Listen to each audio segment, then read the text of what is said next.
Hello, you truly wonderful human beings, and welcome back to the BFH Football Hour podcast. This is episode number. The number used at the end of the song titled I Was Only by Australian band Red Gum, which they released in 1983. The atomic number of potassium.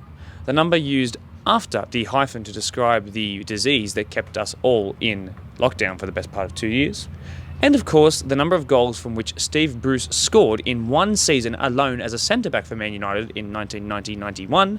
And of course, the difference in the number of total trophies won by Manchester United over Arsenal.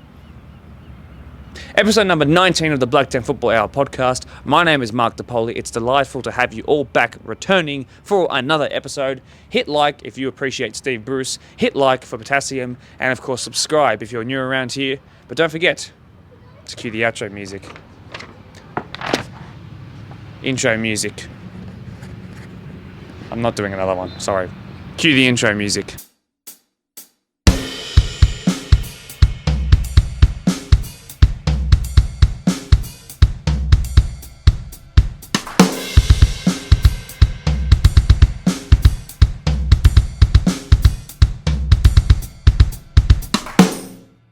How do you get the second last word wrong? I did so well. Anyway, whatever. Unfortunately, no volunteer of the week this week, but we will persevere through the episode, I can promise you. This week, you're going to meet Quakers Hill Tigers 14s Division 1 boys. Why, you may ask? They're in a state cup final, baby. This Sunday, these boys are ultra committed to the club, a lot of them having rejected moves to representative teams, NPL teams in recent years because they're so dedicated to what they've built at Quakers, and I think it's a really beautiful story in a lot of ways. The culmination of a lot of hard work across a number of years is coming to the front and to fruition this weekend, and I hope they come away with a win, desperately hoping for that. They deserve it. It's my pleasure to speak to one of the best performing teams in the BDSFA. And I think you'll find that they are incredibly well-spoken young men and they deserve this platform. This week in the Men's Deploy Premier League 1 match of the round, the former player derby, as I've called it, Workers versus Rivo. For all the good players that Rivo have produced and brought through their system over the years, in recent years, a lot of their own talents have moved to what they consider to be greener pastures, although that wasn't the case earlier in the year when Rivo slapped them up 6-1. In one of the first matches of the season. You'll hear from the Black and Whites, Darren, the coach, and of course Chris Wicks, everyone's favourite Pacey Wideman. You'll also hear from Keith from Rivo, the new coach from this year, who's become the coach of arguably the most injury-riddled side in the Premier League, men's and women's system this year. Huge blow for them, and they're in for a dogfight. But I think this is the match of the round where things could change around. After the men's match of the round and then the State Cup final on Sunday morning, we'll have the Women's Premier League here at Blacktown Football Park, Parkley versus Winston Hills, in what should be a great one. Luke Ryan and Elizabeth Musa join us back for a quick catch-up. It's another injury-riddled team, this time from the Women's Premier League, and a Bali-bound team as well, because they like to go off in the middle of the season. They will face off against the Bears side, who surprisingly beat them earlier in the season in one of their sort of only highlights of the Hills team's season, and they'll be hoping to repeat that and lift themselves from the bottom of the table. It's a pair of match of the round games where the quote-unquote lesser or smaller or slightly more underperforming team has the one-up on their opposition. So Rivo have one-up on Workers, Winston Hills have one-up on Parkley from the first half of the draw. I think it's going to be a cracker of a set of match of the rounds. Can't wait to cover them both in the State Cup on Sunday morning. So, that's what's in store for your episode this week. We've got some results to go through. I'm delighted to say that we've got some more than decent results to actually go through. A pair of 2-0 wins over Mounties Wanderers here at Blacktown Football Park. Only the one loss throughout the youth and one senior game on Sunday, also here at Blacktown Football Park with the girls, with the reserve grade winning 2-0, that being the senior game up against Football New South Wales Institute. The young lads of Tigers. Right, I wish them wholeheartedly the best of luck going into Sunday. I will be there, of course. We will be releasing a vlog next week, no matter what the result is. Not too dissimilar from what we did with the AOAL 14s last year. So, let's go through what they had to say before they compete against Balgownie FC. We have spoken to some absolutely brilliant teams in our time of doing the Blacktown Football Hour podcast in years gone by, but these guys to my right and slightly behind me can claim to be one of, if not the best we've seen in that time. It is my pleasure to introduce Quakers Hill Tigers, under 14s Division 1 side, currently top of the table in their league, but most importantly in the State Cup final this Sunday 9 a.m. out at Cromer Park in Manly. Guys, just generally, thanks very much for coming on the podcast. I do appreciate it. Thank you. Thanks for having us. So we're going to ask them a lot of questions today. We've got their coach, John, who is uber experienced at this level and has been with them for a long, long time, particularly some of the individual players standing up here at the front who are here to represent their boys today. Let's go through some of the results throughout the State Cup this year. I have blinded myself, but I'll do my best to see my notes here. So, like I said, back on top of the table with one loss all season in the league. It's been almost perfect. But in the State Cup specifically, 6-1 over Gregory Hills, 9-1 over Sylvania Heights, 5-0 over South Coast United, 3-all.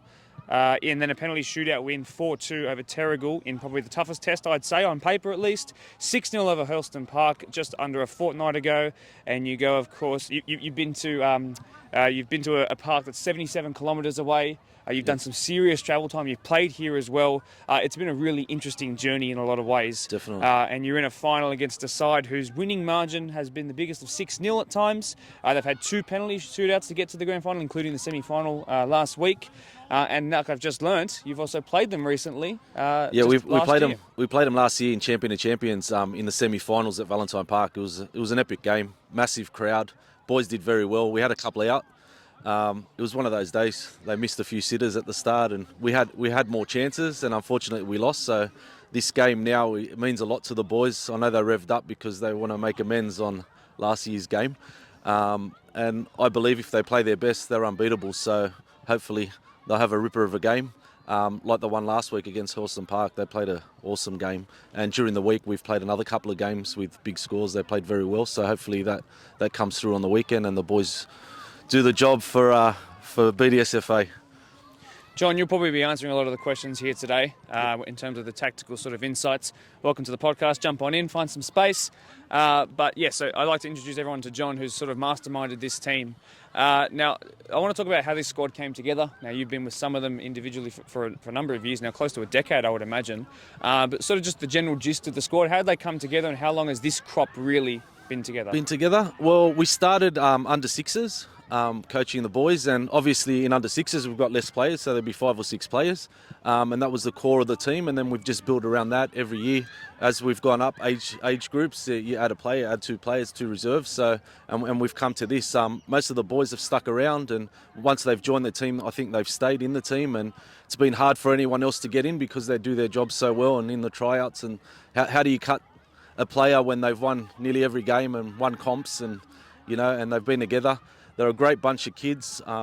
They play for each other. They're more like brothers, so that helps, and they're passionate. So I'm very proud of them, and Absolutely. I just hope we continue on and all stick together for a few more years. For sure, and I'd just like to throw as well, Mr. Manager, if you'd like to jump in, how long have you sort of been involved in this space? And since the under sixes. Since the under sixes as well. So both 2 long-standing senior figures in the side who I'm sure have been imperative in keeping the glue of this squad strong and firm.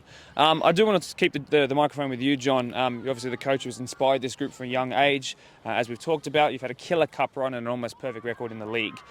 So you're quite the hot prospect yourself, Now, what's your experience been like as a coach in years gone? I'm sorry, I know that's a funny phrase for the kids to hear.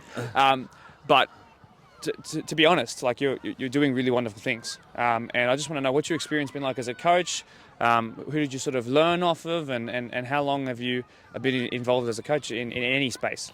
Well, I'll start off with, I started playing when I was under 5, so I think I hadn't turned 5 yet, and my parents put me in a soccer. At the time, we had just moved to Auburn, so they put me in Auburn District Junior Soccer Club. And I had, I think it started early. I had a really good coach. His name was Frank Noble. He was an Irishman, and he was really passionate about soccer, very well spoken, and taught us the fundamentals of the game.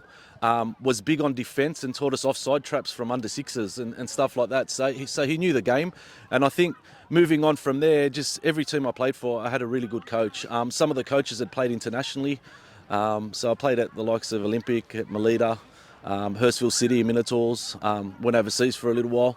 So I've had that experience, and then coming back through, I had an accident baby younger brother that was like 14 years younger than me, and I coached his team for a few years. He was at 𝕗𝕦𝕟𝕕, and they did very well. And then my son PJ come along, and he needed to play soccer, so we ended up coming here. And I put my hand up to coach. I thought, since no one else did, and it just started from there. Kept the boys together, just tried to instill in them the passion that I have for soccer, the camaraderie, the belief, and I think that's what's got them so far, because they've got the passion. I can see it in all of them. Brilliant. The ripple effect of no one putting else their hands up is that now you guys are some years later in a state cup final. Isn't that fantastic? Yep, 100%. Let's actually go to one of the players. I can see it because they're getting quite fidgety at the front here. I sort of maybe one of the captains sort of... Yep, you are. Excellent. I want to talk about style of football. Before I actually ask John what his sort of coaching philosophy is, I want to talk about the kind of ways that you guys attack. Do you hit wide? Do you pump it long? How do you defend? Do you like to sit back? Is it every man behind the ball? What are sort of the things, because you're 13, 14 years old, so you have a sort of different perspective on what we might have. So how do you attack? How do you defend? How does Quakers Hill Tigers 14s ones play? Well, starting with our defence, not many teams get past even our midfield. So if we win it back in the midfield, we're always, Yabs and Chris, that's our main midfield, they're always pumping the balls up like wherever they see space. Yabs is a very good playmaker. He always gets the ball through, and Chris is behind the camera now.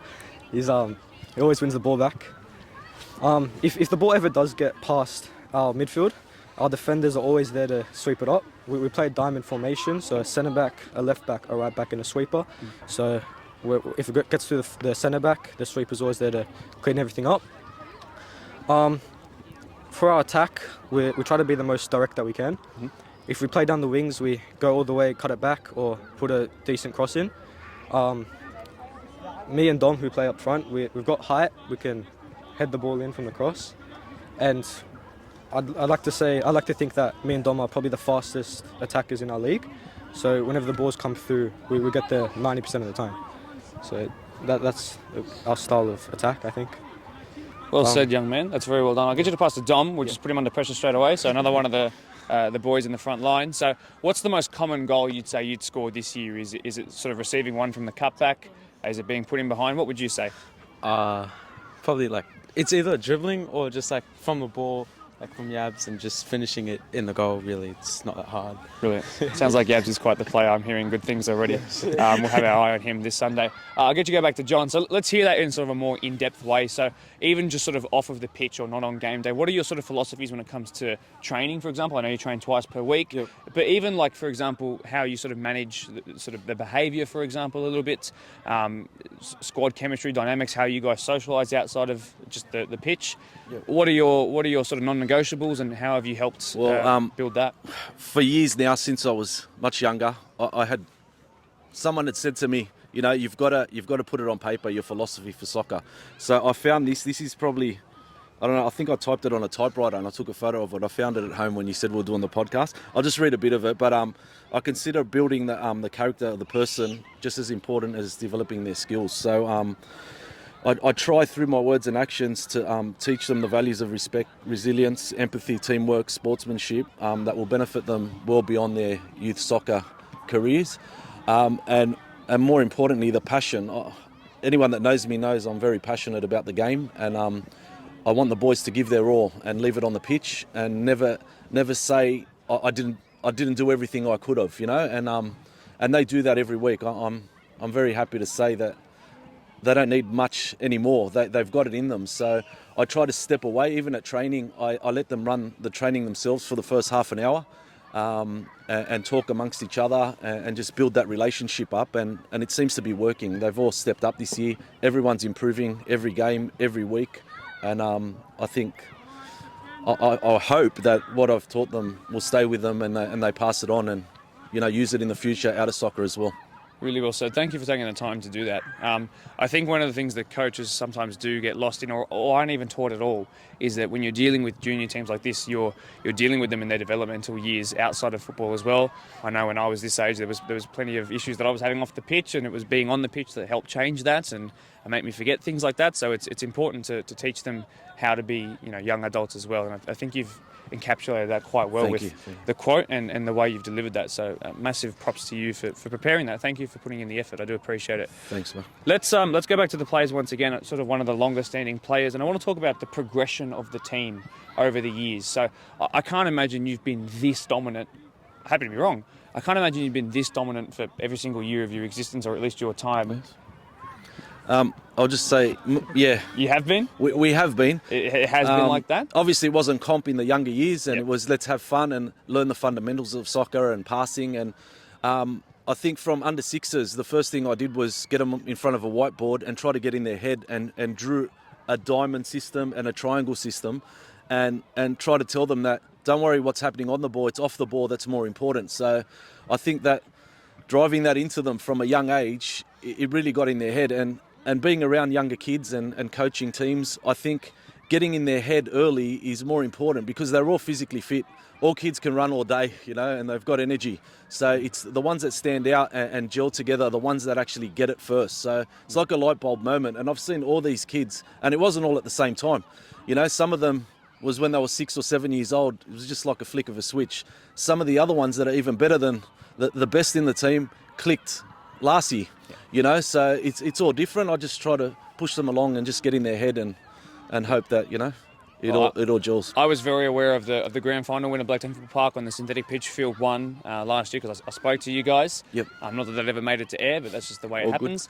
I will definitely get this to go to one of the players. So I just want to talk about whether it's that year or the previous year or even this year, what have been some of those as you said, the flick of the switch moments for you guys. So when did you sort of realise that, yes, this is maybe how we play football, or my understanding has changed sort of thing? Who wants to put their hand up? Who wants to put their hand up? Or at least talk about a moment where, let me change it. Rather, has it felt this dominant before in years gone by? I mean, you have been so good this year. Well, last year, obviously, we did win the grand final at Blacktown Football Park. It was a very dominant game. We won 5-0 against Workers. I think the loss to Workers in the semi-final was what triggered you guys. Yeah, we lost in the semi-finals to Workers. It was only 1-0. It was preliminary finals. Yeah, preliminary finals. So I think that clicked the switch inside of us, and we came back with a vengeance in the final, and we came out strong. We were firing, and it was a good game. I think the best teams of all time aren't necessarily even in the professional world, aren't defined by an undefeated streak necessarily. I mean, I guess it is a metric that you can use, but I mean, I would say that the best Barcelona teams of the late O's and early 10s, they were not undefeated. They were just a style. They produced a style of play that was just amazing to watch. And teams did beat them, and then they'd learn from it. So it seems that it's very similar to you guys. And Blacktown Workers are a bit of a funny old team for you guys, and I'm sure it'll be fun if that ends up being the grand final again this year. Yeah. John, I want to throw back to you. So again, the only loss of the season so far in the league, at least, has been to Blacktown Workers. It was a 2-1. Again, they were the previous table toppers until they dropped one this weekend, so now you have the advantage over them. Yep. But talk to me about that game, because you then recovered to win 7-0 against Parklea the next week. So there was no sort of come down. There wasn't a sort of, oh my gosh, we've lost our first game, it's the end of the world. Yep. You recovered instantly. So talk to me about that game specifically, and then talk to me about how you made sure that once you got to the dressing rooms after the final whistle, it was we reset and we go again. Okay, good question. That game there, like usual, the boys had enough chances. They went out firing. We had our usual warm-up. Their minds were in the right place. We should have went in at half-time, not over-exaggerating, 6 or 7 up, and we didn't. And then I think the second half was a bit of a panic and trying to push for goals instead of playing our normal game. A couple of posts, a couple of this and that, a couple of calls, sometimes don't go your way. And we ended up going down 2-1. I think that was a blessing, again, in disguise, because when the boys play and they don't get beat, I can see them. They go on a 10-week winning streak. It's like, yeah, we got this. And then they get into a game. And I think most teams over the last few years, knowing that the boys are doing so well and win every game and usually top the ladder, they come out to get us. So even the mediocre teams come out playing like they're in the grand final every game. So it's an occasion, yeah. And I see them all. Like I like going to watch the other teams play. So when they're not clashing with us, I'll go watch the other under 14s teams as well. And I see the difference in their attitude and the way they play the game when they're playing someone else and when they come up against us. So yeah, that game, I still lose sleep over it, I think, a little bit. But no, the boys need to lose, I think, to give them the drive. So again, I think that was a blessing. That loss there helped us in the State Cup run as well, because the boys got back at it. They didn't bat an eyelid. They went through their emotions. I think nearly all of them were in tears after the game. It was just a normal comp game, So that's the passion that they have for the game, and like you said, they bounce back the next week, and they haven't looked back ever since. So Hearing that, I'm very much gauging that one of your philosophies, you wouldn't have ever said this or written this down, but it's okay to lose. Yeah. Would you agree? Yeah, 100%. 100%. I'm a sore loser. I have been from when I was a kid, and I think that's thanks to my coaches that had the old school, hard ass, you can't lose sort of thing. But no, you need to lose in life to make you better. So as long as the kids are having fun, they put their all in. At the end of the day, we get the wins because they put the effort in and they play their best. If they play their best and they lose and the other team deserves it, I'm the first one to put my hand up and congratulate them.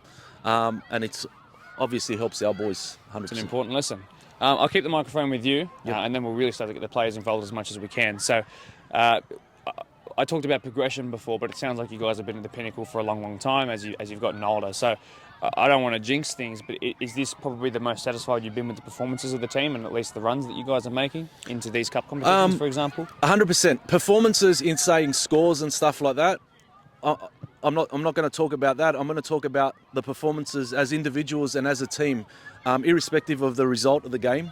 The boys have grown so much, and this year I think has been their biggest growth spurt as a team. And I think that's due to us trying to step back a bit and saying, boys, there's your captain, there's your vice captain, or these are the senior players. They're running the training session for the first half an hour, or they're running the warm-up, the first 10 minutes of warm-up before a game, and I let them do their own thing, talk to each other, psych each other up.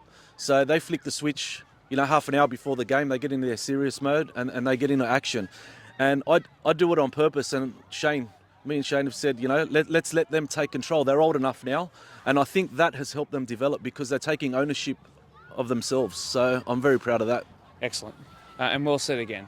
To the players, I'm looking for highlights from years gone by, highlights particularly from this season. I would imagine that right here, a penalty shootout win a couple of rounds ago in the State Cup would have been up there with one of them. Who wants to talk about, for example, Can I get Chris to talk, because he took the last penalty, and if anyone's seen it, I'm going to put it up on a YouTube channel. Yep. It's the first time I've ever seen a player stand up so confidently. It was a penalty to win the game, and I'll let him explain what he did. You just explain it. I think that would be the highlight. Go on, Chris. Season. Basically, I wasn't supposed to actually take it, but Lucas was too scared to take it. He wasn't scared, he just No. He just said, no, you take it. I had no clue. I thought everyone gets to shoot. I didn't know it was 5 people. So I didn't really feel any pressure because my team, I know we're a good team, so I didn't really think, if I miss, it's all right. And then I just saw the keeper. He wasn't really diving too much. So then I just hit it in the corner, low and hard. Brilliant. Yeah. And I pointed. He points it to the other corner while he was running. It's the first time I said, not before. He started running, pointed to the corner, and buried it in the left-hand side. Hit the post. So, yeah. It's calculated. I'm learning Calculated. something. Please don't get that wrong if we get to penalties on Sunday. Anyone else that'd be have a highlight? strange. Yeah, no, more highlights from the season. Even if it's from that game, I don't mind. What's your name, by the way? I'm Nick. Nick? I don't score much. I scored my first goal last week. Compliments to the wind. Picked up the ball, put it in the corner for me. I just touched it a little bit. But I think the real highlight man here is Dominic. Who also he scores. Is there a pick of the bunch this year, for example, or a most important one? Well, I feel like not long ago when we had the semi-finals of State Cup, I feel like that was probably my best game of this year, I think, because I scored 4 out of the 6. It was it was a good feeling, and especially last year with semi-finals to get to the grand final, another big win for just like all of us. Really, it was good. Mm-hmm. Yeah. Any other sort of, maybe just one more sort of personal highlight, perhaps? Is there anyone who's maybe you could come to the front, Yabs? What's the question? Just a personal highlight from the season in terms of maybe a game where you think you played particularly well or had a big impact. I'd like to say the grand final we had last year. I felt like that was one of my better games. And also last week, I scored I'd like to think, which was a good goal. long shot. So yeah, those were my highlights. Very, very good. Can I add something to that? Please. The grand final last year, he hasn't talked himself up enough. Brilliant game, got MVP, and he's one of the best players I've got to say in his age group going around. In vision and playing the ball, one of the best midfielders I've seen, and I commend him for that. And not taking anything else, all the boys are awesome in this team, but I think Yabs, directs them in the middle there, and he does such a good job. So I just want to mention that on the Well podcast. said. Everyone, we're just going to take a quick step back as well because I can see we're creeping forward. Yep. I want to make sure you can all be seen, otherwise I'm going to have some angry emails come next Friday. So I want to talk about, again, the State Cup specifically. So can you pick a game where perhaps you had the best performance or it was the best maybe result? I think as a team, their best performance was a semi-final a fortnight ago. They dominated every game they played. Even the game we went to penalty shootouts, that shouldn't have got to there. Couple of silly mistakes in the back and the keeper, and we missed a lot of chances. So that was a good win. It felt good, especially when this young fella put that penalty in the way he did. And I think the boys, that stress and pressure after the game when that penalty went in, that it just got to them, and they were excited. But their best performance by far would have been against Hurlstone Park. Early game, the boys gelled. Everyone played their part, their positions. They got to the ball, and just the passion they showed was the best. So it was a tear in my eye after the game, and I'm again so proud of them. And I'm sure Shaney's also he's proud of them. He's been around from the start too.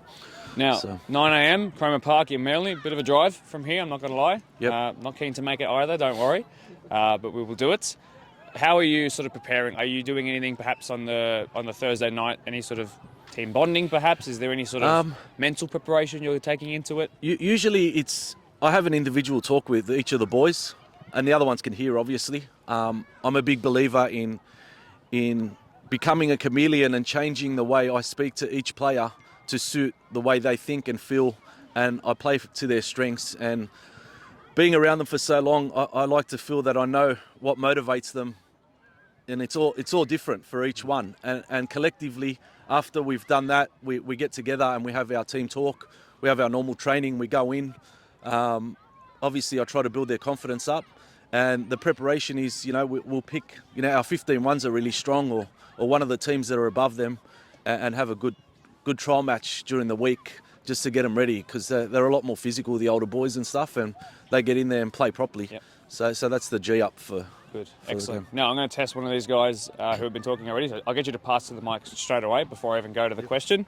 I want to talk about the next week, basically, week and a couple of days. So you've got your two most important games of the season so far. So you've got the State Cup final on Sunday, then you back it up to second place Workers, which is essentially, judging off of the past, it's a championship decider, a premiership decider. So whoever wins that will go first or stay first, and will likely win the whole thing without jinxing it. That's what history tells us. History is a good indication of the future. So you've got a lot to prepare yourself for mentally over the next couple of days, and you guys are young and probably still figuring out what preparing mentally means. But what does it mean to you to have these two games so close back to back, knowing that you have to win both?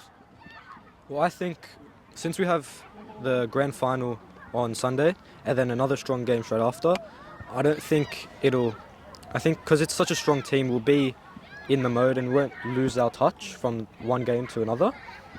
We're hoping we come off a win in the grand final, and if we do, all of the boys will be pumped. We won't have our heads down in the Blacktown game, and even if we do lose in some universe, I don't know.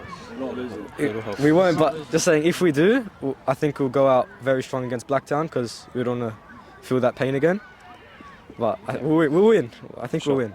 And Dom, to your right, it was Dom, wasn't it? Yeah. Dom, for you, it's like this. It feels like it's being split by 5 minutes. So if one does go your way and one doesn't, maybe there's a bit of one of that's okay. But you want to win both. So as one of the leaders in the team, and you are, as I've already gathered, how important is it for you to sort of make sure that you're prepared and you show a strong face and that you're ready to lead out there? Well, I feel it really depends, especially with Workers the week after, how we go in the grand final. I mean, if we win, obviously we'll be very happy and we'll probably play the same way we did on the grand final. But if we were to lose, we'd come out wanting to win every single game for the rest of the season, and it'll be hard. Both games. I feel last year when we versed them, it was a good game. It was very 50-50. Same with both teams, really. It will be like a fair game. And yeah, really well done. John, final question of the day is just about the team that you're actually facing. Yep. Now, I know you know a lot about them. You faced up against them in the last 12 months, so you are fully prepared for what's coming. I would suggest that your cup run has been more pleasing to the eye on paper. You've been more dominant across the face. Neutral venue as well. What do you know about them? What are you willing to sort of reveal? I'm sure they might find this if it goes up. Yep. And are you ready to beat them? 100%. I think the boys want to, make amends, like I said earlier, on last year's defeat. They're unfortunate. They're a really good team. They play soccer well. They're good at building up the ball through the middle, playing old school soccer, with their plenty of touches, two-touch soccer, diamond system. So they do that well. They've got the passion. I don't think anyone's got the passion of these boys though, and individually on the day, no one can beat these boys if they come out firing. So it's going to be an awesome game. There's going to be fireworks. I definitely think it's the two, not because I'm affiliated with the boys, but I think that's the two strongest teams going around, and it's deserving for both clubs to be there in the final. It's the right two teams to be there, I think, from all the performances for the last couple of years. So yeah, we're going to go all out. We want to win it. I don't know if has anyone ever won it from BDSFA? Oh, we've had State Cup winners. We've had State Cup winners, Couple. Yep. Has it been a while? Yeah, all right. We've got it, boys. No pressure. The whole of BDSFA is on your back, all right? No, the boys, I just want them to go out, give their best, leave nothing no stone unturned, and just normal passion. And I'll be proud either way, as long as they give it their all. And I'm sure Shane will be too. Brilliantly well said. It shows what a coach who's been around with the team for a long time can do, sticking to a philosophy, believing in it, and then giving it your all. I'd like to give a round of applause just sort of myself to you, John, but also to Yabs, to Nick, to PJ, I do believe, to Dom, and to Chris, who all spoke up today and spoke really well. But John in particular, I think you're a standout candidate for one of the coaches of the BDSFA, certainly, if not right up there. Thank you. You're doing fantastic things. I wish you all collectively the best of luck. To the threes who are stepping up, good on you. You had the chance to do something really special here and take away some special memories. Best of luck to you guys as well. But just as a representative of the BDSFA this Sunday, thank you for doing what you're doing, and thank you for coming on the podcast. Well, we appreciate it. Thank you so much, and hopefully we'll do it for all of BDSFA on Sunday. Thanks well a lot. Well, I can't wait to see you in the vlog as well. So we'll record that up, and we'll have some more content to go with it. Thank you. Thanks, Mark. All the best. Welcome back. They're going to win. I just know it. I really, really want them to win. Let's go through some more results. And thank you to Tigers and John specifically, by the way. An undefeated day for our AYL over at Southern Districts on the road. 2 all in the 13s, 2 all in the 14s, a 3-0 win for the 15s, a 2-0 win for the 16s, and a 4-1 win for our 18s. Huge. Our match of the round previews begin now. We will start with Saturday's men's teams. Please welcome Wixie and Darren Graham by pressing the like button. Here we go. We re-welcome workers back to the podcast ahead of one of the most interesting matchups in match of the round history, and certainly I would say probably the most interesting this season, certainly until we get to the finals, until it'll be eclipsed. Thank you to Darren Graham and to Chris Wicks for coming on the podcast this week. Now, I know I've been guilty of putting you guys through your paces in recent episodes, but it's because I know how capable you guys are, and I think you can handle the heat, the sauce, however you want to put it. So thank you for being willing to turn up and be part of the world's best footballing podcast. I do appreciate that. Now, I've debated for a long time to myself in the preparation for this as to how I was going to start this. Did I want to go back to the first or the second match of the round stream, or did I want to go right into the what could have beens of this season? But I think I'm going to start right with the positive. So let's go back to the last time I spoke to you, which was just before the Parkley 4-0 win on this pitch here. Yep. Ian DeCastro from the corner, Brendan Ford within seconds of the restart from that goal, which really wrapped it up. But then still as well, you got a goal, and then there was an own goal in there for the third as well. It was a dominant performance from start to finish, a resolute result. You didn't really find any problems in that game, did you? Look, the first 20-odd minutes, Parkley were in the game, and, it wasn't an easy day. And as I said in the podcast, we weren't going to take the game lightly. Parkley turn up on their day and they're going to get results, and that's what was said to the boys.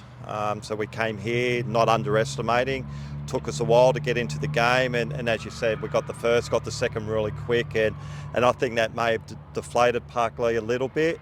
But then going in half-time 2-0 up, it's a shitty scoreline. I don't like a 2-0 scoreline. Focus, the boys came out, and yeah, we got the job done. I understand. That game actually it was round 6, so that game kind of kicked Parkley into gear, really, even though they lost a couple of players to injury. So you actually did them a service in a lot of ways. And we got them in a couple of weeks too. Yeah, you do. So I'm sure they'll be a different team to what you faced here. Wixie, I'll get you to grab the microphone. So that was followed up by a loss at 𝕗𝕠𝕦𝕟𝕕, and then you tied 2-2 with your sort of age-old club championship rivals in 𝕗𝕗𝕗. Now, look, I don't want to sort of curse you. I know I tried to not curse you by saying that would be the grand final. I did mention that in the live stream, just came to me, and I thought, okay, we're probably going to have a workers 𝕗𝕗𝕗 grand final. You guys were first and second at the time as well. But I didn't say which grade it was, so it could be 21s, it could be reserve grade. Got 3 in there, yeah. It could be all 3. Yeah. So, the powers will be, we'll decide, I'm sure. Now, I wanted to know, let's go back to that 2-2, which with 𝕗𝕗𝕗, so that was 2 weeks after the match of the round.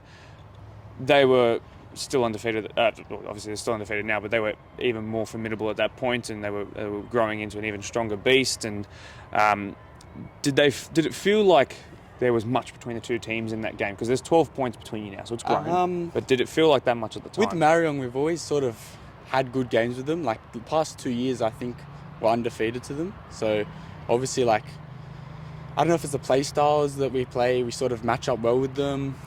We've gone well against them. And it was a close game, chances both ends. We maybe could have taken our chances better, but at the end of the day, 2-2 is probably a fair result, I feel. Yeah, so for sure. Now, we were meant to have Lockie Precious on this podcast as well, but he is caught up with work. That is the way it is. It's all good. We can make do. The point of this podcast being so interesting is because of the nature of the former players of which this worker side will be facing up against this weekend. A lot of these guys are formerly of Rivo, including Darren in a past time himself. Now, there are reasons as to why players have switched over. I'm sure that they can go about explaining it in their own way. I won't speak for them. And I'll give them that platform and the time to do it. I was originally going to ask Lachlan about his reasons for it now, but he's not here, so Wixie will have to sort of hold down the fort when it comes to that.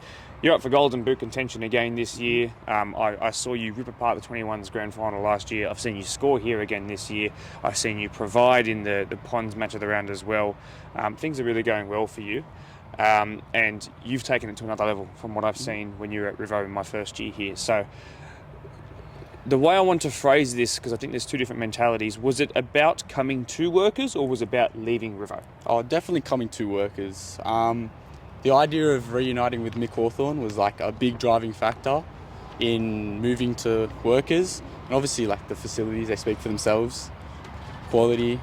Even our pitch, even though it's dried out a bit now, it's flat, you know what you're going to get. I'd say it's probably my favourite pitch to play on in the comp, and the results this year speak for themselves. We're undefeated at home, so we're trying to keep that going on the weekend.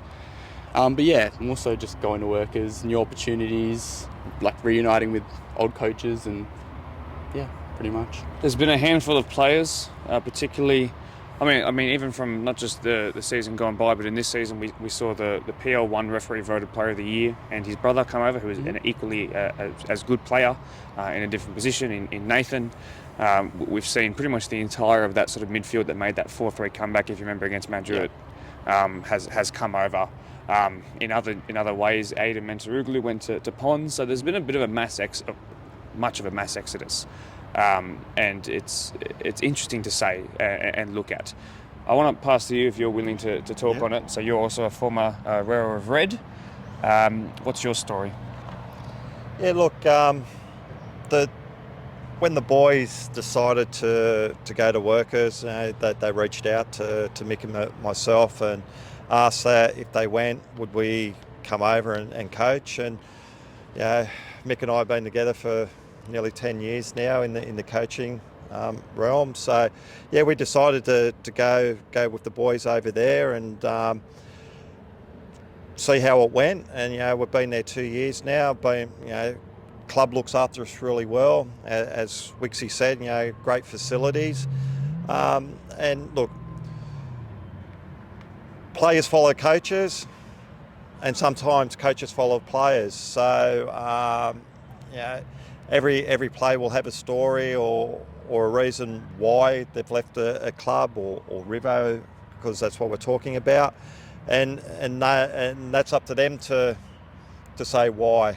For me, it was a decision that at the time I wasn't going to fit in with the coaching staff at Rivo for that particular year. So I left. I think I may have had a year off, and then came back with the boys. So honesty is a virtue, and I appreciate you for sticking out your neck on the podcast and being willing to talk about that, because I'm sure it's not an easy thing or a nice thing, but I do appreciate it just to get some understanding of all of that.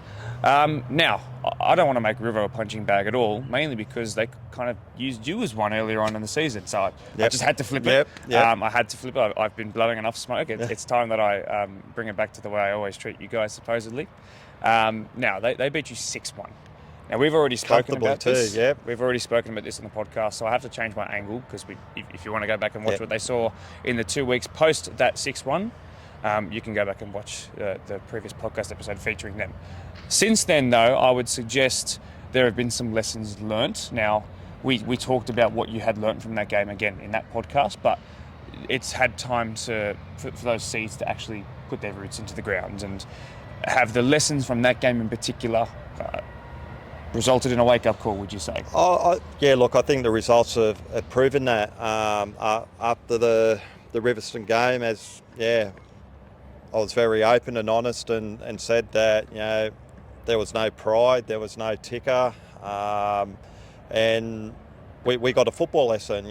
We were never in the game, and Riverstone deserved that 6-1 thumping, and quite honestly, it could have gone to double figures. So there was a lot of damage control in that game to minimise the score. Since then, look, players have come back from overseas, players have come back from injury. We're probably putting out the same starting 11 in first grade each week, so we're getting consistency and structure in first grade, with the depth still in reserve grade to come up if need be. So a lot's been learned from Riverstone, but we're not going to take them light on the weekend. No, you certainly won't. I'll get you to pass it to the bloke next to you. Now, whether you want it or not, this is going to be a derby match. That's how I'm going to sort of treat it as, and derby matches deserve their own respect in that anyone can be in any sort of form, come into it, and something can happen. Now, I'm not sure what kind of sort of approach that Rivo will have. I'll know when I do speak to them tomorrow at 11 a.m. So obviously this one is being filmed first, as you'll be able to tell. But Rivo are an inconsistent team, capable of beating and losing to anyone, and by crazy scorelines as well. So as you can see, that they can put it on you, but the week before they did that to you, they lost 7-0. Now, Chris, I have to ask you, because I feel like this might be a rivalry that's felt on one side more than the other, but I can't tell if it will be sort of the staff of Riverstone or if it will be the players of Workers who want to bite back after especially that most recent result between you guys. So is this, considering that it's a match of the round, the fixture itself between the two teams, and what happened in the first game between you guys, does this mean just that little bit more to you? I think regardless of what team it is, losing 6-1, you're always going to want to get one back on them the next time around, and obviously being our old club gives it a little bit more feeling. But at the end of the day, it's just another game, so we've just got to play our football. The biggest thing for us, I think, is getting our starts right. In that game, they just, from the first whistle, they just wanted it more. First every ball, winning those 50-50s, a bit more energy, and I think that's, in a lot of our losses this year, that's been the defining factor. That first 10-15 minutes, not really getting it right. I don't know if it's the energy, just not quite meeting that first whistle. So if we can get that right, I think we can definitely give them a good game. So absolutely, and that's interesting because the first two matches of the round that I've been able to have the pleasure of watching you guys, you've started quite well. You've taken the lead and gone on to win both of them. So it'll be interesting to see if you can sort of bring it up when the cameras are on, because you have a history of doing just that. Darren, forgive me. Penultimate question of the day is just about club championship. Now, once again, right up there, still a battle for the top 4 or 5 for the club championship, but the reality is with club championship, first is the only real prize. It's not a finals sort of thing. So it's all but mathematically in the hands of Marion now. They will win, surely any of their games remaining, and they will secure it. But would you look at this right now, sitting in second, with the opportunity to clinch onto that and beat the likes of Ponds and beat the likes of Doonside? If you were to remain in second come the end of the season, as we head into August and September, would you be satisfied with that as an overall performance? Oh, yeah. Look, we had goals set at the start of the season where we wanted to finish, and that was top 5. Make top 5, you're in finals football. Anything happens, as we showed last year, coming from 5th and being one game away from the grand final. Marion deserve to be where they are, and they do deserve club championship. To finish second in club championship, I'd be stoked. But our first goal is to cement top 5. And then if that means that we're coming down to the final weeks to be playing for second spot, then that's a different story. But first of all, we want to be in the business end of the season playing finals. Absolutely. I would suggest that if, this is a weird thing to say, but if the club championship had have not counted for the first 2, 3, maybe even 4 rounds, you guys would probably be a whole lot closer to Marion, because you sort of picked up when your players started to return from all the things that they were doing that wasn't including playing football, as we all know so much about. Wixie, last question goes to you. Now, the personnel is very different, but the people who make the decisions are pretty similar. What's the key to beating River? Like I said at the start, first 10 to 15, just getting the energy right, winning those 50-50 balls. Scoring goals. Yeah, and just taking our chances. Like, I don't think there's too many games this year where we've actually conceded first and won, whereas on the other hand, when we've scored first, a lot of those games we've actually gone on to win. So I think, thinking back, I don't think we've actually lost when going up. So that's important. That first goal is really big for us, and we don't want to rely on scoring the first goal. We have come back this season games, but obviously if we can get that first goal, I think it goes a long way in the result on the weekend. So yeah. And Darren, I'll just ask you one more thing quickly. Considering all that we've sort of talked about already, and this fixture in particular, is there a bit of a fire in the belly to do one on an old team of yours, I guess? No, not to do one on them. Look, at the end of the day, we want the 3 points. Now, if that means that we go out and we score 1 goal in the 89th minute and win 1-0, we've got our 3 points. To say that we want to go out and reverse the scoreline, it'd be nice, but I can't guarantee that. Our goal is to 3 points. We keep taking 3 points, and it goes back to your previous question of finishing second, being closer in the club championship. That's our goal. So 3 points and a win. That's all we're after. Fantastic. Really respectfully said from both of you guys as well, considering what could have been said today, and I think considering the difference in the two teams in the table and the context of both of your seasons and at opposite ends, I think you could have been a whole lot harsher. And I'm glad you weren't. So we will see how they sort of respond to all of that when I chat to them tomorrow. Yeah, look, I'll openly say, look, I know this year a lot of hatchets have been buried, and that's football. We've got to learn to leave everything out on the field and move on. Players come and move within the association and EPL clubs, you name it. They're, unfortunately, loyalty is probably not a thing in the football world at the moment, but it's nice that the boys have stuck together, and we're hoping to keep them together for a lot more years. Very good. It's a squad that will keep getting better if they can actually do exactly what you've just said.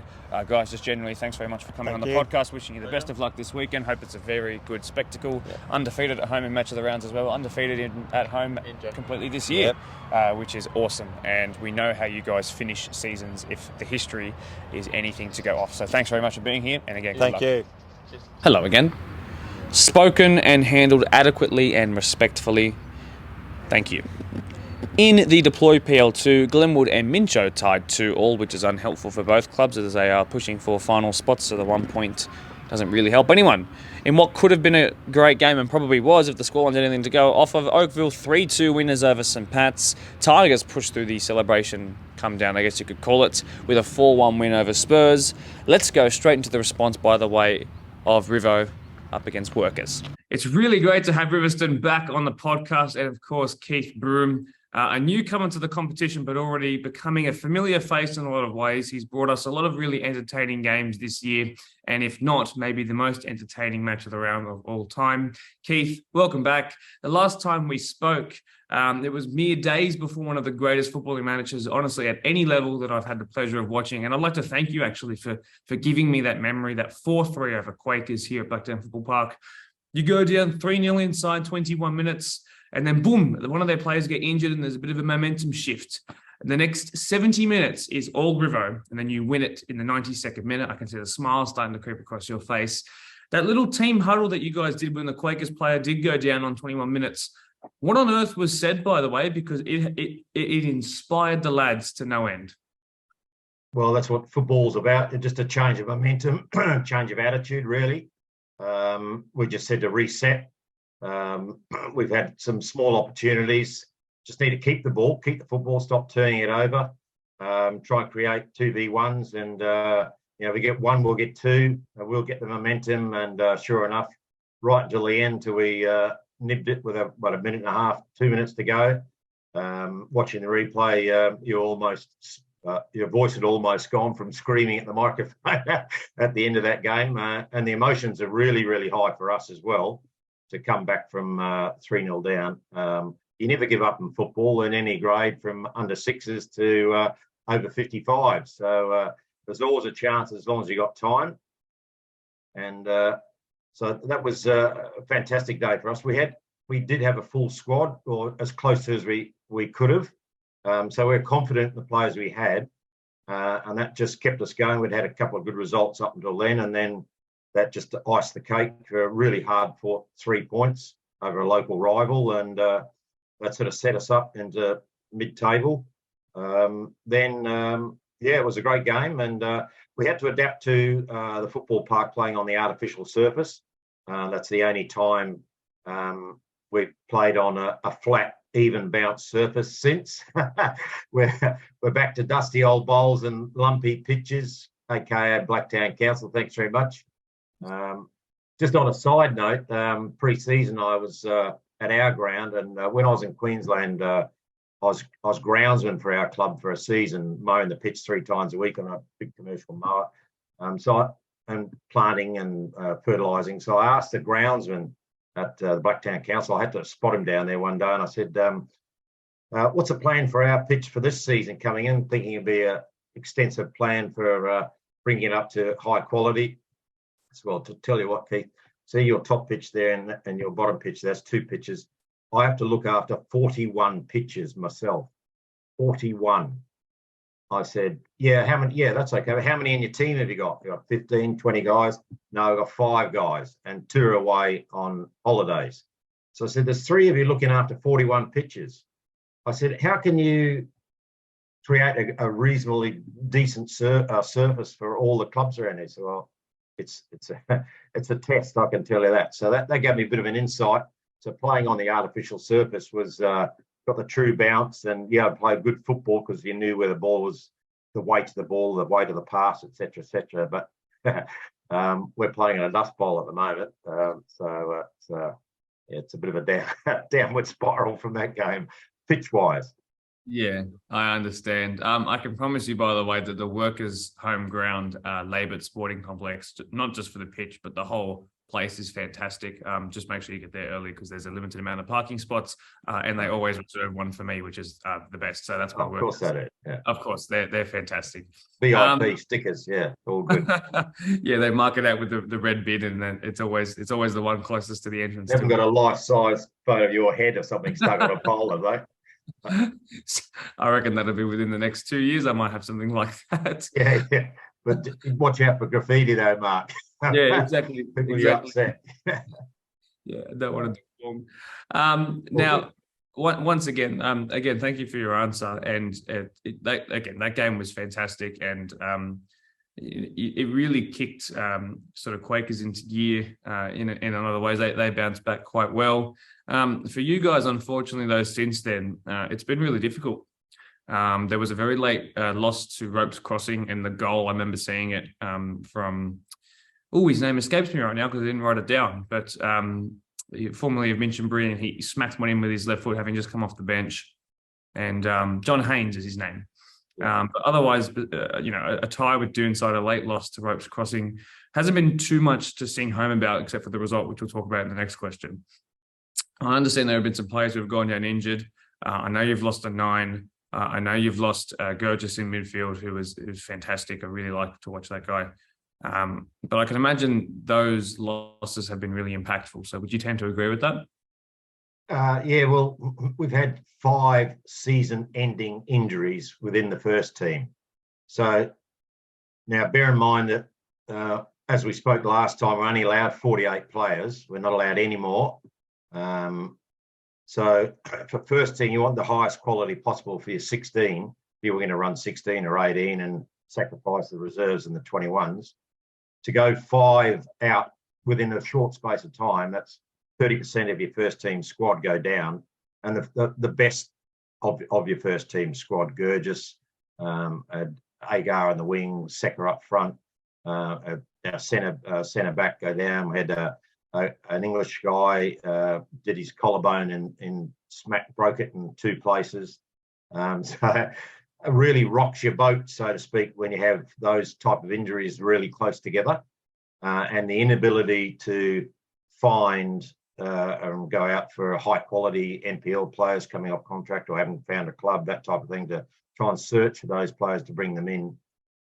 Then we've got niggling injuries as well that I know, chatting to other coaches, they have the same thing, but maybe not to the extent we have. So it's been a fantastic start, and all of a sudden it's not a speed bump. We've hit a bloody edge of a cliff and just gone off with the injuries, and that kills any team. And unfortunately this season, it's us who've copped that.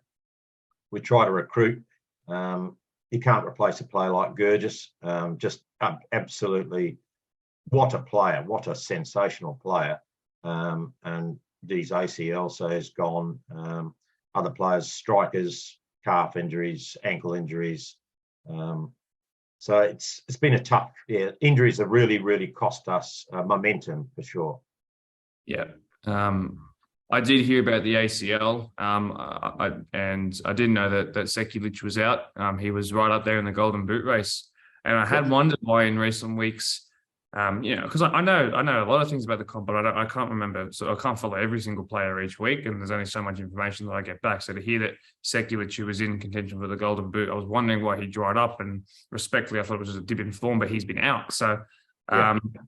I also know that Doonside game, that 2-2 draw, by the way, was one that was halted for I think a very, very long period of time because of another injury as well that required the ambulance, and it was on a terrible day in terms of the conditions. And then you still had to play the remaining couple of minutes, which was just, it's part of the rules. It sucks, but on the next pitch. Yeah.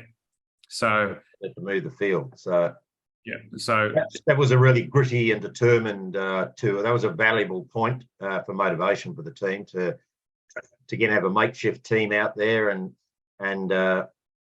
be up 2-0, and then lose player for injuries, and just a couple of quick goals and momentum shifted for them. They were desperate to get the win. When we stopped for about 25 to 28 minutes. And then while they hurriedly put the nets and flags up on field 2, because the ref, there was only 2 minutes left, left in the game. So the ref said, part of the rules, we've got to go to the next pitch. So the ground staff probably haven't moved that fast all season, their ground staff. They rolling the trolleys out. There was rubber burning off the wheels as they got the trolleys out, put the nets up. And I said, right, 2 minutes, ref. He said, yes, 2 minutes. Bang, stopwatch.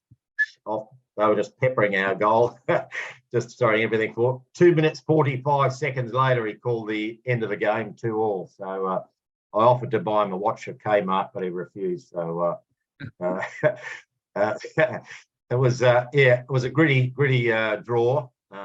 So determination again, but that was a CDM we lost. Fantastic player, really, really gritty, true English type gutsy player, and to lose him was just unbelievable. Ambulance, wait an hour and 20 minutes for an ambulance, usual story. Yes, post-COVID, it's been the story of first responders' life. But that is another story for a very different theme of podcast. Yeah. I want to shift away from all these negatives and these ACL tears, and I want to talk about a monstrous 6-1 win over Workers, your match of the round opponents this weekend. Of course, they're the home team, so their podcast section will go up first before yours, so this will be second and following it. And I've also already recorded it. Now, Keith, as a relative newcomer to this competition, you wouldn't have experienced what happened firsthand, but I'm pretty sure you would have heard some things along the way. Now, former players and coaches in recent years have gone across the land to Workers for their own reasons, one way or another. And it's made this fixture really intriguing. I remember seeing 6-1 come through on my desk on a Monday morning, and I thought, oh my word, that would have caused a serious stir. And what you'll hear... I think it was the other way around, did you? The Workers have beat us 6-1. You have to take a second shot? No. No, because you just come off the 4-3 win a fortnight before. So I wouldn't... you guys were still right up there and competing for top 5. But the more likely scoreline would have been, I guess, maybe 6-1 their way. But yeah, it certainly caused a shock. And it sent them into a mini state of panic. It really bugged them. And they've actually kind of fixed up since then. They had a long, hard look at themselves, as you'll be able to watch when this does go up tonight. Now, let's talk about that game. How did you mastermind 6-1 over Blacktown Workers? I think we scored early, and the momentum of players playing well had the win before, as I mentioned.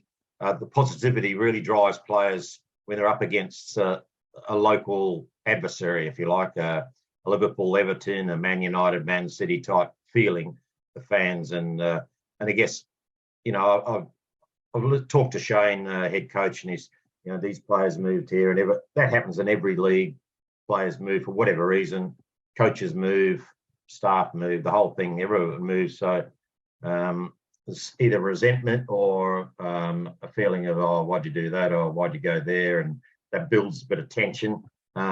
Which is nothing wrong with that. That's all good. As soon as you step over that white line, you're playing for your club, whatever colours you got on. You should be 100% for the club, regardless of what you did last year or last week or yesterday. So we were up for the game. We planned it on a couple of their players that we knew where they would be playing, and man marked them and sort of got them out the game, which forced them to play a slightly different style.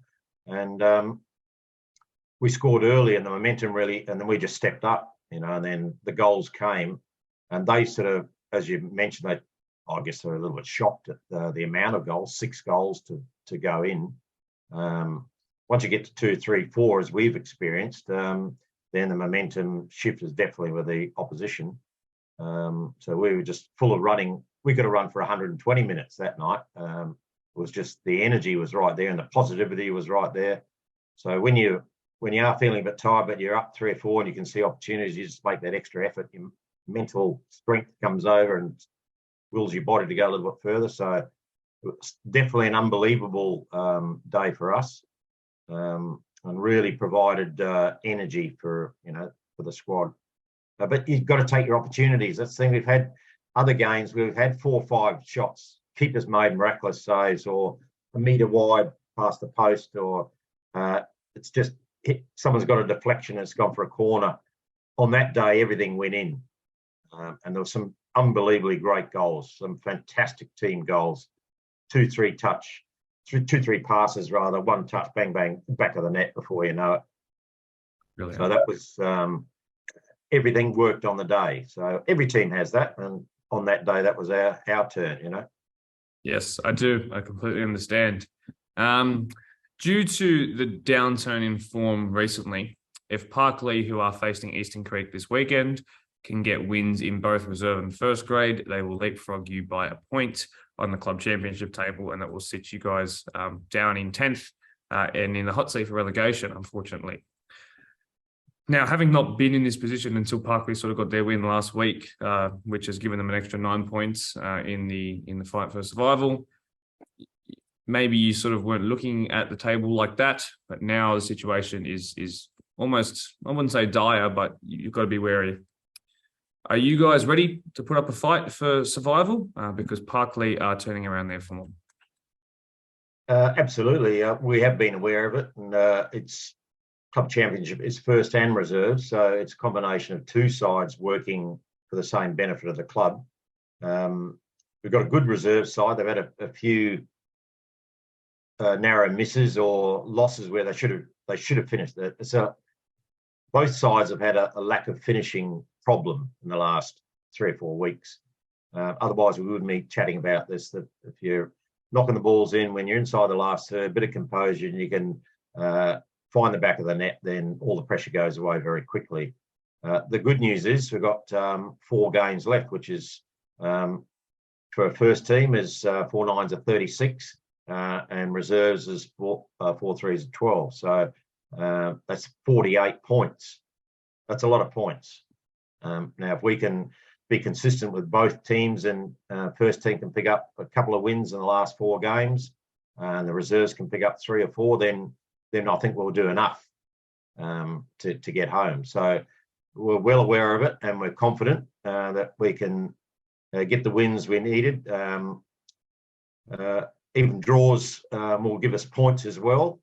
Every point's valuable in the run-in. So it's I guess it's all hands on deck. You've got to work as a club. You've got to work as a squad. And so you're well aware, Mark, and looking forward to the challenge of it is a final for us for the first team. Both 21s and reserves are still in a fight for for playoffs. So all teams are fighting for a win at the moment, which is good. You've got to gel together and backs to the wall. You got to get stuck in. Absolutely, that's the right mentality to have, and you certainly will come to help out. Now, also in saying all of that, Prospect, who are only 4 points ahead of you guys, also aren't out of the fire, and also aren't looking to crash hot at the moment. And even at a stretch, Ropes and Quakers, but their first grade squads have really picked up in recent weeks, and probably one more win in first grade would secure pretty much mathematical safety for them. But really, even just Prospect above you guys just a little bit is very much in that fight. In terms of, for my final question, in terms of a rivalry, there's going to be that bit of feeling in the air from the workers' change room, because I do think they want to make amends with the 6-1. And in terms of the personnel, the former Rivo boys who are now at workers will know about this situation already. And, you have the opportunity, as well as fighting for your survival, you can also mathematically stop them from winning club championship if you do take some points off them this weekend. They're pretty much out of it, but you could also just mathematically just assure that. So a little bit, tiny bit of extra motivation there. But I've always been of the opinion that the mentality of a derby match, it takes away form, it takes away what's on paper. It can just give you a bit of a morale boost collectively and give you a bit of a kick in form. So do you sort of view this match of the round as an occasion that's somewhat of a derby match? And do you think they could help you in some ways off the pitch to then help on it? Every club has their rivals, 1 or 2 rivals, and you obviously step up for that. But you're right. Form goes out the window as soon as you walk over the white line. In case... was it 1 or 2 weeks ago against Marion, top of the league. We're 1-0 up after 67 minutes. 1-0 up. They had no answer to us. No answer. We haven't got our 5 stars there. We're playing hard, gritty football. And one of our reserve grades has a mental snap and got red carded, and we just fell away from there. But 67 minutes. So composure and discipline are a huge thing for any team in this league. I notice referees must have sore arms in our league because they keep putting their arm up for yellow cards and red cards at every game I see. And watching your pod, it must work out at the gym, our referees, because they're really good. Overhead presses must be the favourite referee exercise, because they had a tendency to pull those cards out pretty rapidly. That upsets a lot of teams. I notice the chat and interplayer and inter-referee is quite vicious on occasion. And in this particular against Marion, it was a mistake made by a reserve player and who was filling in for us. But we're in control in 67 minutes against the leaders. So anything's possible, Mark, on the day. Anything. They had no answer to 11v11. We'd close them down, work really hard to win the ball back and get the ball into their third and create chances. And they maybe a tip for other teams, they couldn't handle that constant pressure of man-to-man football. But they're a class side, and we went down one man. They just overloaded and managed to get a couple to ensure they got the win. So Saturday's going to be no different. We'll just go out the mentality. We've just got to play 120% for 95 minutes and put it our best show, and just make sure we can win the ball back quickly. I've noticed in a lot of games it's possession between each team's only 15 seconds, 20 seconds maybe, and then the ball's coughed up. So it's attack, defend, attack, defend, attack, defend. And watching your videos of other teams, it's the same thing. There's not a lot of teams can hold the ball for an extended period of time in this league. So you've got to be good at closing teams down quickly and win the ball back, hopefully in their area, in their last third, to create pressure. Yep. I love a bit of analysis, and I love that someone's willing to speak their mind and speak honestly about the situation and things that have gone against them and things that have gone for them. Keith, it's been a pleasure the 2 times we've had you on the podcast, and I do appreciate the answer that you do give us. I think it's good to have a splash of reality sometimes for our audiences. Thank you very much. I wish you the best of luck going into this weekend, and I appreciate you making the time to be on here today.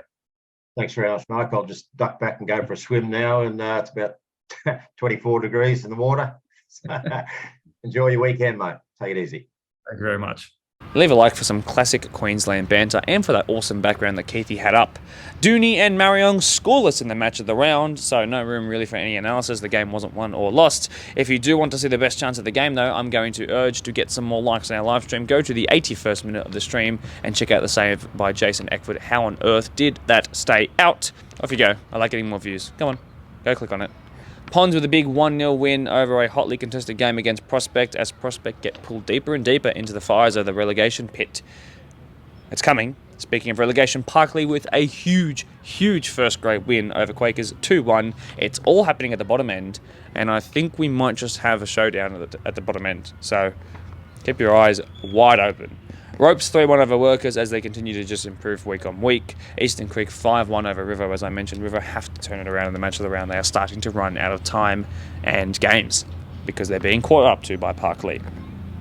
Right, we now head to Parkley, speaking of them, for the Women's Premier League match of the round preview. I'll see you in a second. Vamos. We welcome back Parkley to the Women's Premier League section of the podcast this week. And I'll admit, guys, you gave me a bit of a scare in recent weeks. Last time we spoke, it was pre-Holroyd when you had no midfield. Not that we revealed that going into it. Then you go and lose to Quakers, who we then just saw get smashed 7-2 last week.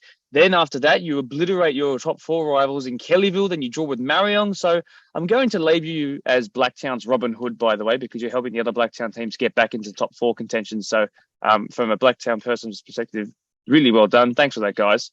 But let's go back to the most recent chat we've had. It was pre-Holroyd.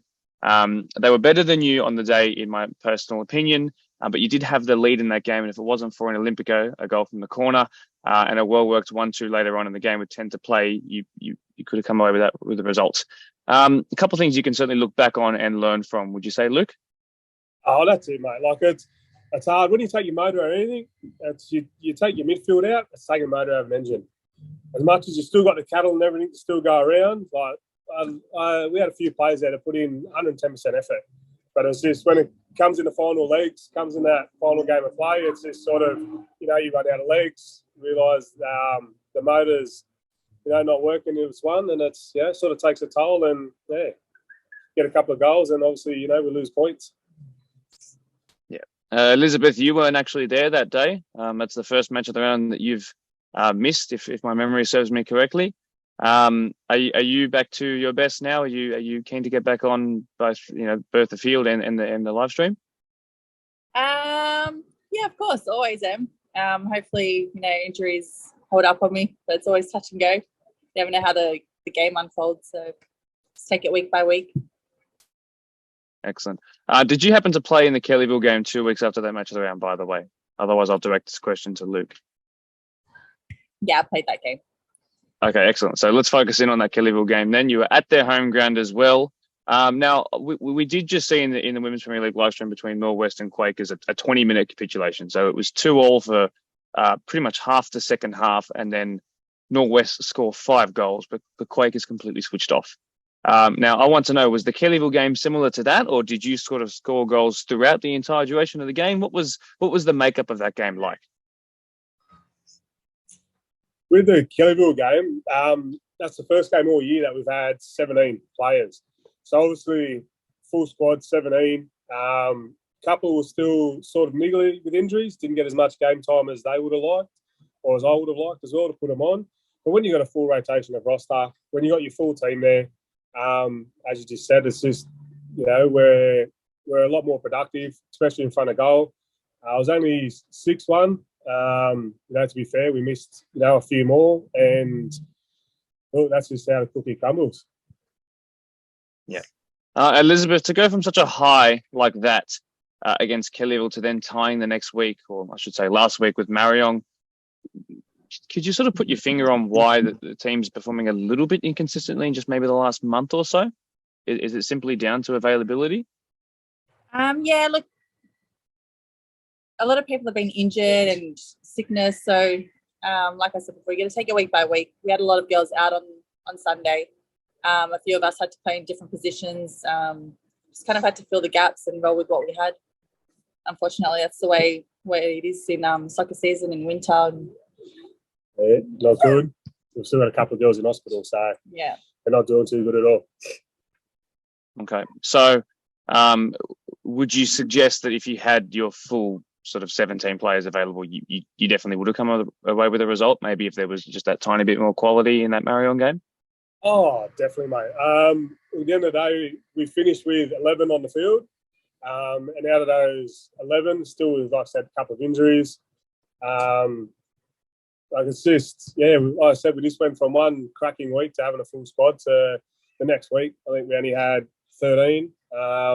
Really, if it come down to a full squad, most probably about 3 of them wouldn't have played, but they sort of tried to stick it out just so the girls could have some sort of competition on the field. So,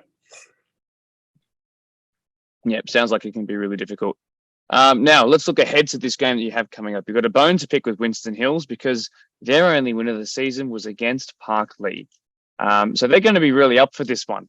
And if you have been asking yourself, Mark, why are you standing in front of trees? It's actually because I'm watching a cup final tonight between Quakers Hill United, the WPL side, and also another WPL side in Winston Hills.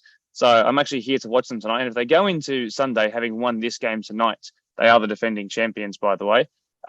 They pull off an upset because Quakers Hill are doing quite well this year. They'll be even more motivated to face you guys come Sunday. But besides all of that, and besides cup competitions, what happened in that loss last time out? I know it was at their home ground, Max Roddick Reserve. There was a lot of people there because it was right in the heart of Female Football Week. So obviously that came as a bit of a shock to you guys. But let's do a little bit of a throwback there. I know we have talked about it before, but a bone to pick, would you say, Luke? Oh, mate, there's a big bone to pick. Like the girls, even I do have available for this weekend, they know it's a big game. I said I've got players that rested last week just so they could play this week. But same thing, mate. It's a big game for us because of the fact, as like I said, we did lose to them. And it's more or less getting the 3 points on Sunday and sort of moving forward from that last game we did play against them. Yep. And certainly as the top 4 race does heat up with certainly Norwest and Greystanes really coming into the fold in recent weeks, Quakers could still push, but particularly Norwest, it is a strong top 5, I would probably say it's looking like now. But as we know, 3 weeks ago, it was different. It was top 3, and then there was the battle for 4th. It's always chopping and changing. But as we head to the pointy end of the season, it's going to be a whole lot of fun.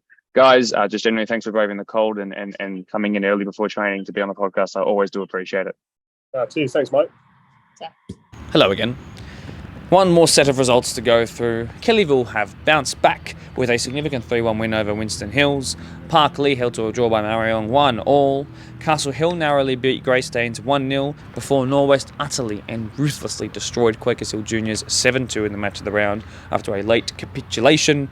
But still, that means, forgive me, no room for analysis this week. The game was won and lost because Quakers switched off and they just died, unfortunately. That's the best way to put it mentally.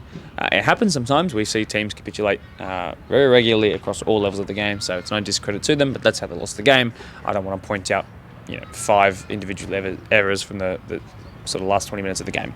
So, Right, if you don't just mind, massive credit, by the way, to Trent Kiner's Norwest girls. They were very, very impressive as they look to bolster a top 4 spot. Let's go chat, while we're speaking Women's Premier League, to Maddie Littman, of course, one of everyone's favourite players outside of Blacktown. Live a Life Women's Premier League. It's great to welcome Maddie Littman from Winston Hills and Winston Hills back to the podcast. It's been a little while. They have a great game in theory up against Park Lee this weekend here at Blacktown Football Park in the match of the round, which I'm delighted to be able to say that I'm covering.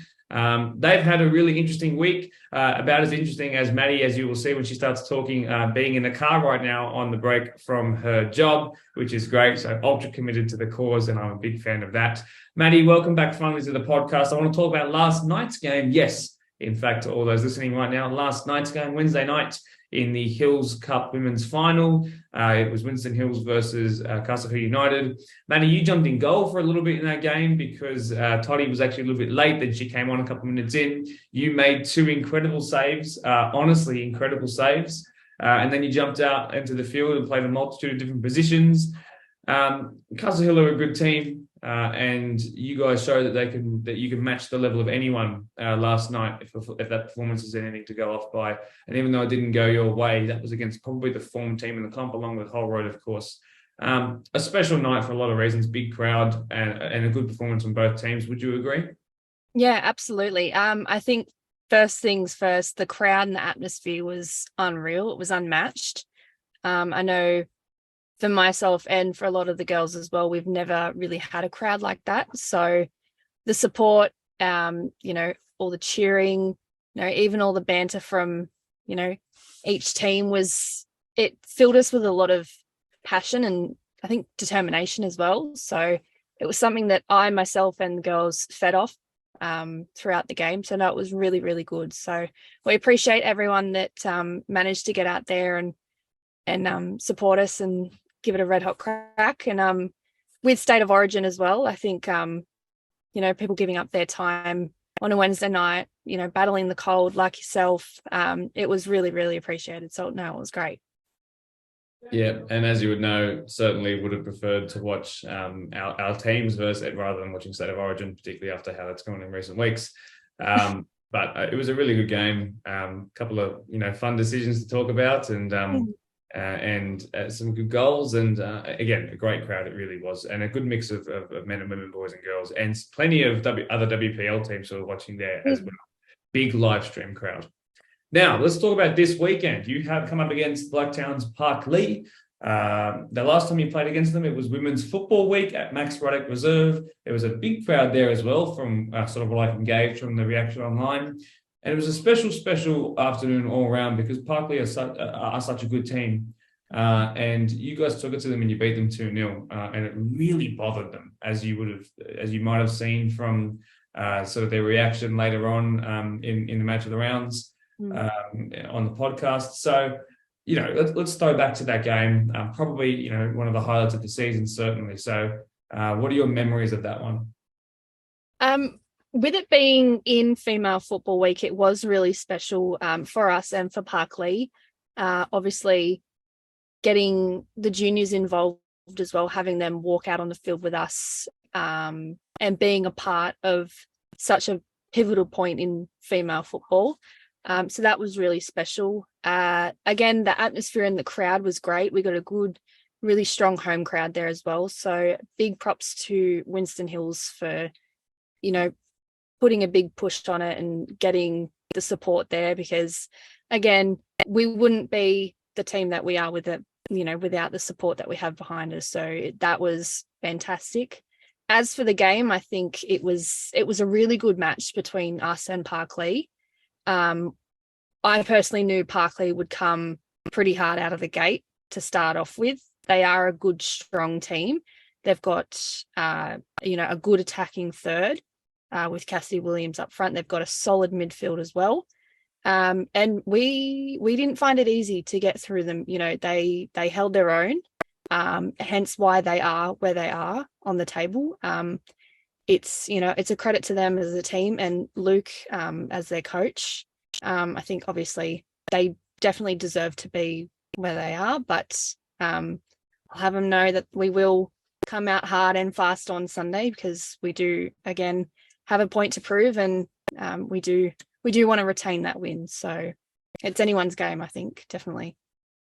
Absolutely, I would tend to agree. So let's continue on the theme of sort of previewing this weekend. But we'll start by sort of looking back on recent weeks. The table has opened up. Now, I remember I framed a whole podcast about the top three being so resolute. That's been broken into. There are teams who are vowing for top four spots. Anybody has proven that anyone can be beaten by anyone. And even though it's sort of no secret that Winston Hills are struggling to pick up points at the minute, I've noticed, and from what I'm hearing, there's a common denominator that you guys tend to rise to the occasion when it is the biggest occasion. Now, whether that's for one reason or another, I'm not sure, but certainly from what I saw on Wednesday night, it's the most recent time that I've had the pleasure of watching Winston Hills play, is that you can match teams, certainly, and it's about taking chances. Now, considering the last result against you guys, considering some positive performances in recent weeks, and even last night as well, you must be excited going into this one, knowing that you actually don't have a terrible record in the match of the round in terms of how you approach them. It's just about making sure you convert the chances. So you must be keen. Yeah, 100%. I think coming off the back of such a strong performance last night, as you said, yes, the result didn't exactly go our way, but with the football we played, I think hands down, we put everything that we had into that game, and it showed. I said to the girls at full time last night, being Wednesday, you should all go to bed tonight being proud of the performance you just gave, because I think not only did you do yourselves proud, you've done the club proud as well. So we really want to focus on using that energy off the back of that game and taking it into Sunday, because if we can have even close to that intensity for Sunday's game, then who knows what we could do and what's possible. So in saying that, I know Parkley will come out just as hard. But I think coming off the back of that and our result last night, we again have a point to prove. And as you said, it is anyone's game. This comp has confused me from the start. I think Holroyd to Holroyd, they've got that well under wraps. But between the next 3 or 4, it's honestly anyone's game. So it's going to be another tough 5 weeks finishing off the regular season, and I'm keen to see what the finals bring for the comp. Regardless, I think it's been fantastic to have, obviously all of us combined in the one comp and showcase what 3 associations worth of female football can bring. Maddie, always incredibly well spoken. You're obviously a big ambassador, not just for your team, not just for your club, but for Women's Premier League and women's football as a whole. It's always a pleasure, and has been a pleasure this year in having you on the podcast, and to Jason when he was around as well, but just a bit busy today. Again, thanks for finding the time to be on here. As you can tell to all our viewers, she is taking a break from work to do this, so it shows a level of commitment and someone who knows a lot about the other teams as well, and obviously has a lot of respect for her opponents. So I'm very appreciative of you being here. Again, well spoken with the answers, and I wish you the best of luck heading into this weekend. Thank you very much. Thank you so much for having me. All good. Thank you. That brings an end, unfortunately, to another episode of the Blacktown Football Hour podcast. Can you believe it's gone by that quickly? It's been a pleasure to be able to bring you, of course, another episode. Just to spend an hour just chatting to you guys and catching you up on all the good things that each of our 24 wonderful clubs are doing. To the volunteers, you guys do a fantastic job. We're almost there for another season. Can you believe it? It's just gone by so quickly. And then before you know it, we'll be gearing up for season 2024. If you're a player, take the time this weekend to go up to your coach, go up to your manager, your physio, for example, or a club official who's wearing the same logo, on their jacket. Just go and say thank you. I'm sure the volunteers would appreciate they put in so much time that you wouldn't even realise to make sure that you guys can play on the weekend. So the players who enjoy this podcast, go and say thank you to a volunteer. I really do appreciate everyone's hard work. We are almost there, like I said. Subscribe as well so that we can get to 1,000 subscribers, and then I'll do a whole lap of the field, sprinting, whatever you guys want. If you leave it in the comments, I'll probably do it too. I'm so delighted to almost be there. It's been an incredible journey so far. But of course, we're not going to cue the intro music. We're going to cue the outro music. See you next time. Cue the outro music.